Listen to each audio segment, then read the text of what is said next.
Bruce Lee didn't set in fights with power. He ended them with finality. Before fists even tightened, before voices sharpened, before courage mistook itself for confidence. The outcome was already sealed. Something invisible shifted. Not noise. Not movement, presence. People felt it hit them first. A pressure they couldn't sit name, a hesitation they couldn't set control.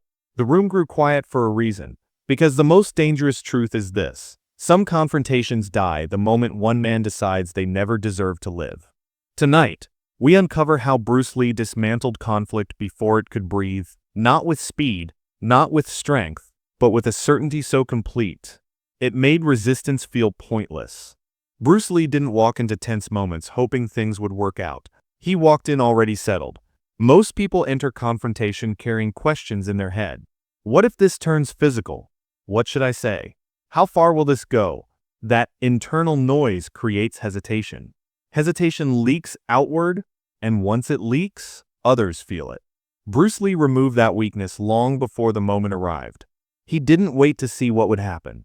He decided in advance what the moment would not become. Not chaos. Not ego. Not a performance.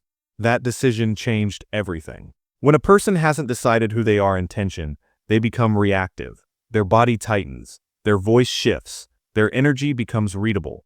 That's when situations escalate, because uncertainty invites testing. Bruce Lee never offered that invitation. He arrived mentally complete. He knew where his line was. He knew what responses were unnecessary. He knew what outcomes were unacceptable. And most importantly, he knew that not every challenge deserved acknowledgement. That clarity didn't make him passive.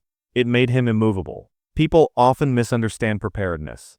They think it's about planning moves, rehearsing techniques, or visualizing victory. For Bruce Lee, preparedness was simpler and far more dangerous: mental closure before arrival. If the mind is settled, the body follows. When tension appeared, Bruce Lee didn't scramble internally. There was no spike of adrenaline forcing decisions, no rush to assert dominance, no need to scan for approval or fear. His internal state stayed the same before, during, and after the moment.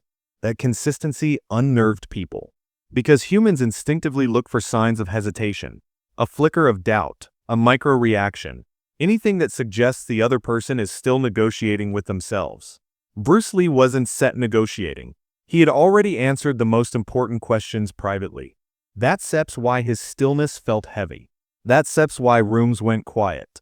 That's why people hesitated without knowing why. Uncertainty feeds conflict. It gives aggression something to grab onto. Certainty does the opposite. It starves escalation of oxygen. When Bruce Lee stood in front of someone, there was no emotional opening, no challenge to latch onto, no ego to provoke. The situation felt closed. Most confrontations require two people participating emotionally. Bruce Lee refused to participate unless absolutely necessary. And that refusal wasn't weakness. It was discipline. He understood something most people don't. Preparation isn't about being ready to act, it's about being ready not to. He trained himself to recognize moments that weren't worth energy, explanation, or movement. By the time others were still deciding how to react, he was already done internally. That's why his calm never looked forced. That's why his presence never looked performative. It wasn't set in act. It was a result. When others hesitated inside their own thoughts, wondering how this would play out, Bruce Lee stood mentally finished. Not bored. Not dismissive. Finished. And people sensed that difference immediately. Because when someone has already resolved the moment internally, there's nothing left to push against. No tension loop. No emotional feedback. Just stillness. That stillness did more than diffuse situations. It ended them. Not loudly. Not dramatically. Quietly. Many confrontations never reached a first word, let alone a first strike, simply because Bruce Lee entered with his mind already closed to unnecessary outcomes. And when the mind is closed, conflict has nowhere to go. Most people wait for movement before they respond. A raised voice, a step forward, a clenched fist. By the time those signals appear, the situation is already late. Bruce Lee understood something far subtler. Action is only the echo. Intent is the origin. He trained himself to read what had not yet happened. while others focused on hands, shoulders, and stance. Bruce Lee observed what came earlier, the invisible shift inside a person before action forms. He watched how breathing changed, how posture tightened, how attention narrowed, how the mind quietly crossed a line long before the body followed. That's why he rarely looked surprised. To most people, confrontation feels sudden. One moment, everything is normal. The next moment, tension explodes. But Bruce Lee knew that escalation announces itself long before it arrives. People decide internally before they act externally. He learned to notice that decision point. When someone's intent changed, their body betrayed them in small, almost unnoticeable ways. Breaths became shallower. Weight shifted forward. The eyes stopped scanning and locked. The voice, even if calm, lost warmth. Bruce Lee didn't react to the action. He responded to the decision behind it. That difference gave him time others didn't realize existed. This is why he often appeared calm when everyone else felt on edge. It wasn't because he was slow or indifferent. It was because he was already ahead of the moment. By the time tension became visible, he had already processed it, measured it, and resolved it internally. The situation never rushed him because he was never chasing it. Most people are reactive by nature. They wait for proof before adjusting. Bruce Lee reversed that pattern. He treated intent as the real signal and action as an afterthought. That approach changed everything, because when you respond to action, you're forced into urgency. But when you read intent, you operate from control. Bruce Lee could sense when someone was testing versus when someone was serious. He knew the difference between insecurity masked as aggression and genuine readiness. That awareness allowed him to choose restraint or response with precision. He didn't escalate accidentally. He didn't de-escalate blindly. Everything was deliberate. And because his reactions were never rushed, they carried weight. People often mistook his stillness for passivity, but stillness, in his case, was information gathering. He was listening without ears, watching without staring, measuring without showing calculation. That's why others felt exposed around him. When someone realizes they've been read before they've spoken or moved, it creates discomfort. The element of surprise disappears. Confidence falters, momentum dissolves. Bruce Lee didn't need to intimidate. Awareness did it for him. By the time a challenge reached the surface through words or posture, Bruce Lee had already met it internally. There was no emotional spike, no need to prove anything, no hesitation clouding his judgment. The fight never caught him off guard because it never arrived unexpectedly. This ability came from deep discipline. He trained his attention not just in combat but in daily interactions, conversations, public spaces, quiet rooms. He learned to notice when energy shifted, when emotions hardened, when decisions crystallized. That sensitivity wasn't weakness. It was mastery. Most people numb themselves to subtle signals because they're uncomfortable. Bruce Lee leaned into them. He treated awareness as a skill, not a talent. And because of that, his responses felt effortless. When action finally appeared, if it appeared at all, it met someone who had already accepted the outcome. No scrambling, no panic, no adjustment, just alignment. That alignment unsettled people more than aggression ever could. Because aggression invites resistance, calm certainty removes options. Bruce Lee's opponents often felt like they were behind, without knowing why. Their timing felt off. Their confidence weakened. The moment didn't unfold the way they expected. That wasn't luck. It was because Bruce Lee met the confrontation at its source, before it became visible.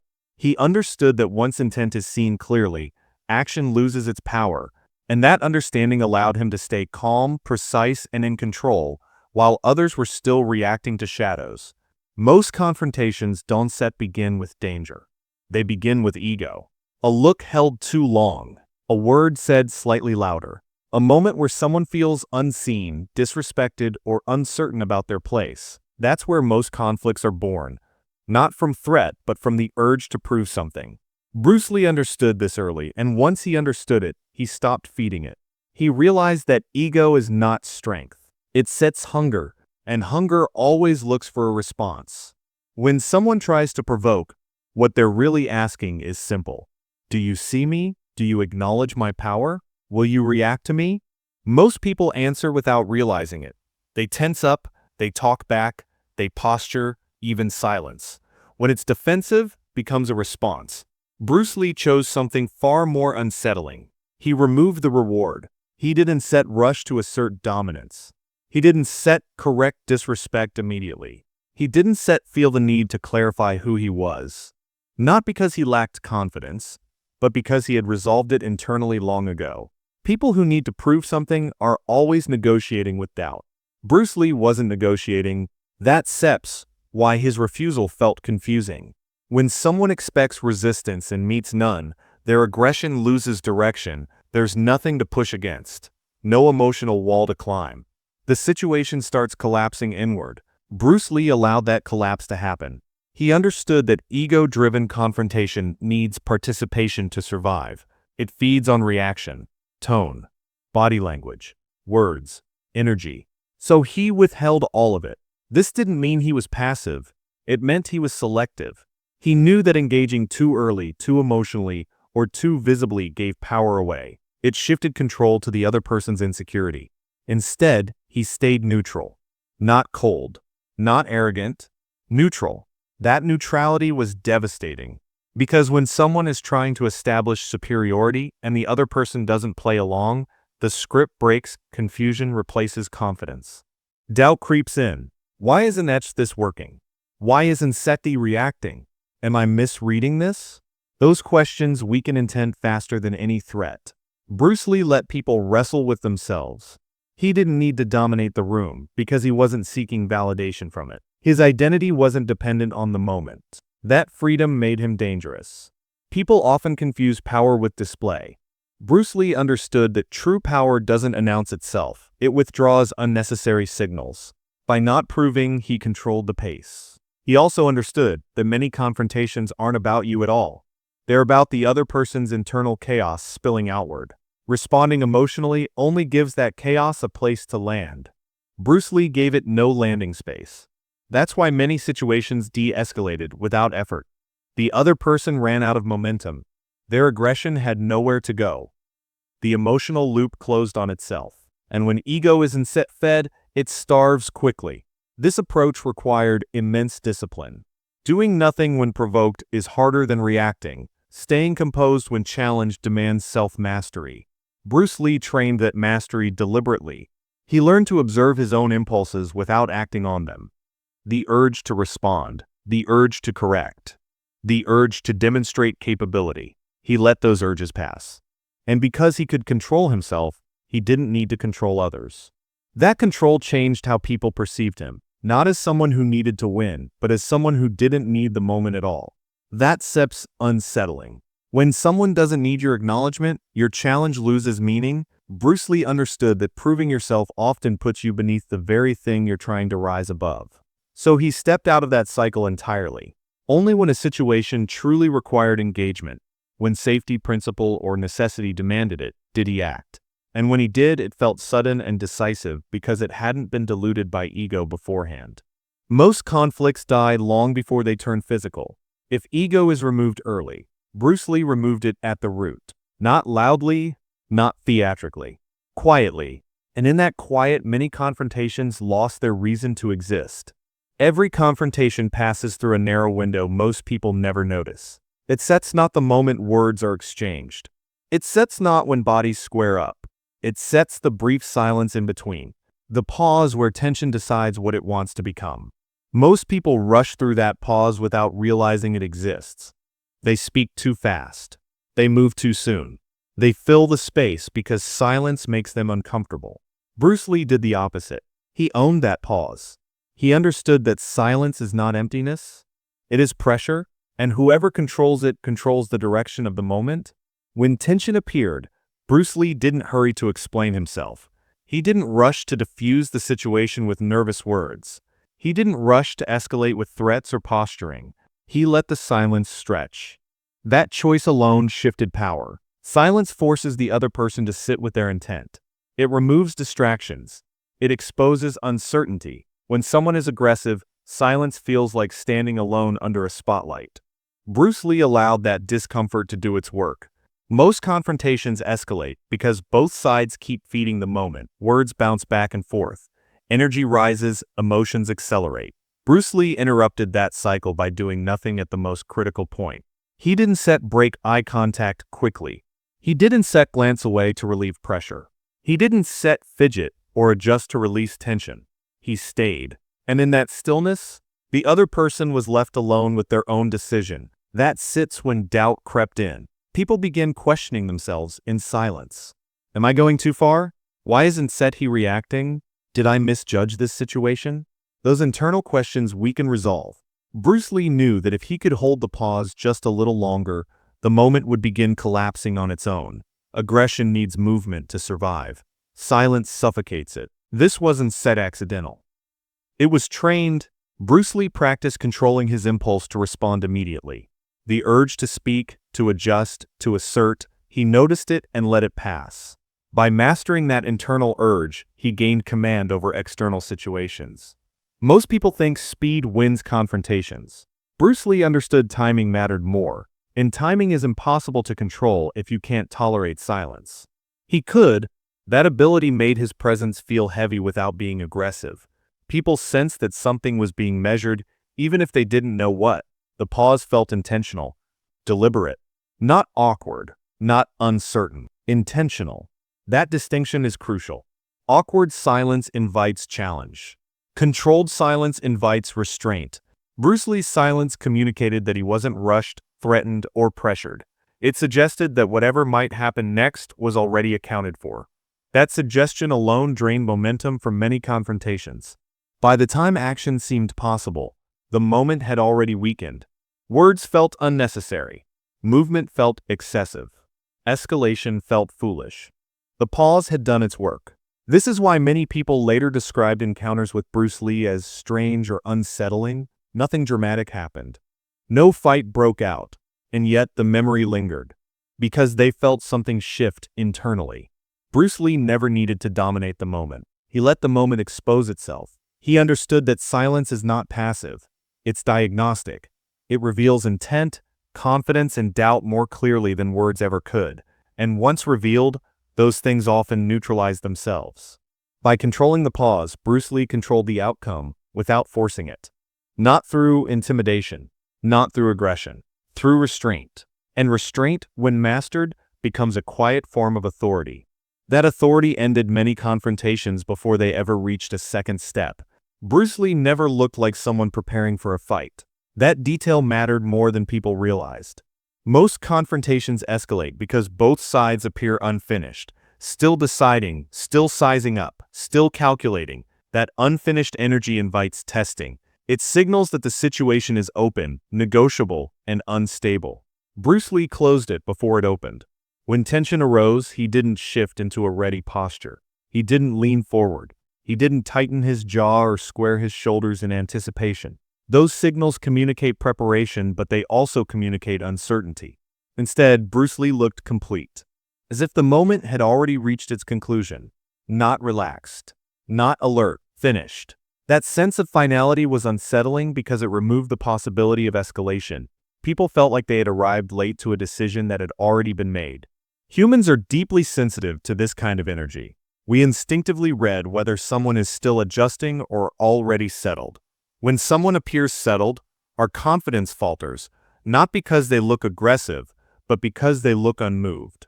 Bruce Lee's presence communicated something quietly powerful. Nothing here requires change. That message stopped many confrontations in their tracks. Finality is different from dominance. Dominance tries to impose an outcome. Finality suggests the outcome is already decided. One invites resistance. The other makes resistance feel pointless. Bruce Lee understood that difference. He didn't project threat. He projected inevitability. And inevitability doesn't need to announce itself. People who challenged him often expected a reaction, a shift in stance, a change in expression, some acknowledgement that the challenge had landed. When none came, their momentum collapsed. They were left holding energy that had nowhere to go. Bruce Lee's stillness wasn't neutral in the ordinary sense. It wasn't passive. It carried weight because it felt deliberate. It felt like the calm that comes after something has already been handled. That impression alone altered how people behaved around him. When someone senses that their actions won't change the situation, they hesitate. When hesitation appears, confidence leaks away. And once confidence is gone, escalation becomes unlikely. Bruce Lee didn't need to convince anyone of his ability. His finality made persuasion irrelevant. He had already accepted every possible outcome internally. That acceptance removed fear, and without fear, the body stops signaling vulnerability. No micro-flinches. No nervous adjustments. No reactive tension. Just alignment. People often think intimidation comes from aggression. In reality, it often comes from certainty. Not loud certainty. Quiet certainty. Bruce Lee embodied that. His presence suggested that whatever needed to happen would happen without effort, urgency, or emotion. That suggestion alone discouraged most challenges. Because humans don't like confronting certainty. We prefer uncertainty. It gives us room to maneuver, to bluff, to test boundaries. Certainty removes those options. Bruce Lee removed them silently. He also understood that projecting finality required internal work. You can't fake it. If there's doubt inside, the body reveals it. If there's fear inside, the posture leaks it. So he trained acceptance. He accepted the possibility of conflict without craving it. He accepted the possibility of violence without fearing it. He accepted the possibility of walking away without resentment. That acceptance made his presence whole. When someone is whole, there's nothing to provoke. This is why Bruce Lee rarely looked impressed or threatened. The moment didn't need to impress him. It didn't need to threaten him. It simply existed, and he remained unchanged. That unchanged state communicated more than words ever could. People felt that they weren't dealing with someone still deciding who they were. They were dealing with someone already aligned. And alignment is difficult to challenge. Most confrontations end not because someone backs down, but because the emotional conditions for escalation disappear. Bruce Lee made those conditions vanish by projecting finality. No escalation felt necessary. No reaction felt required. No resolution felt pending. The moment felt closed. That closure wasn't arrogance. It wasn't dismissal. It was composure taken to its furthest point. And because it was genuine, people felt it immediately. Challenges died quietly in that space. Not defeated, not humiliated, simply rendered unnecessary. Bruce Lee didn't stop confrontations by overpowering people. He stopped them by making them irrelevant. That sets what true finality does. The most difficult skill Bruce Lee ever mastered wasn't speed, strength, or technique. It was restraint.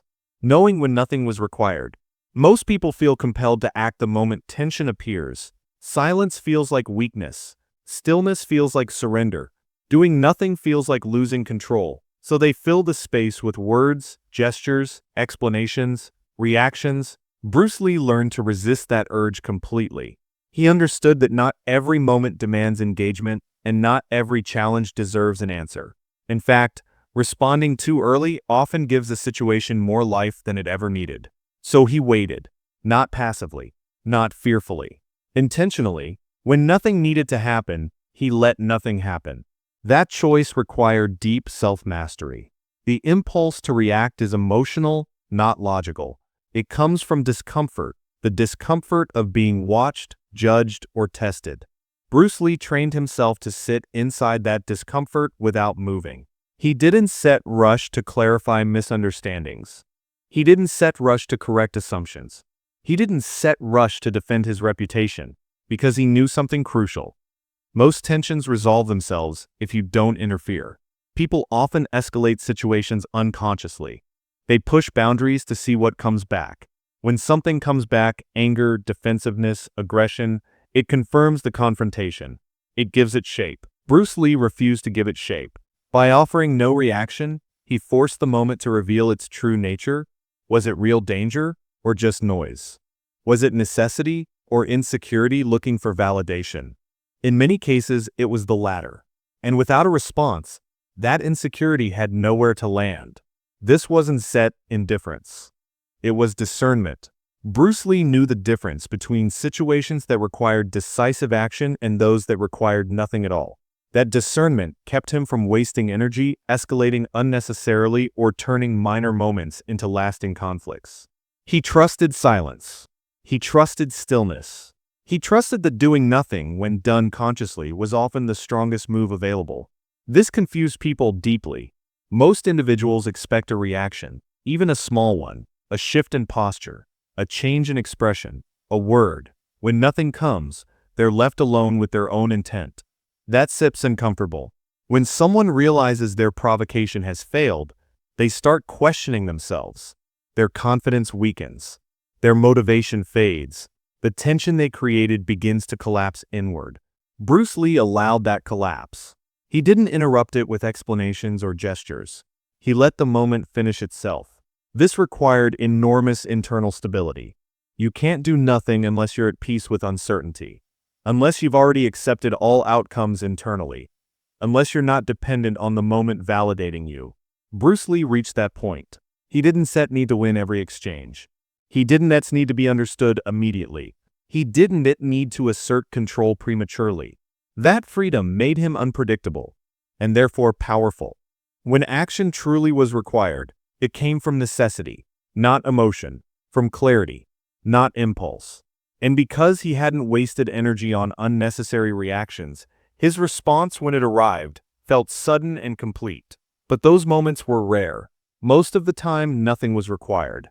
And that realization ended more confrontations than any technique ever could. People often misunderstand doing nothing.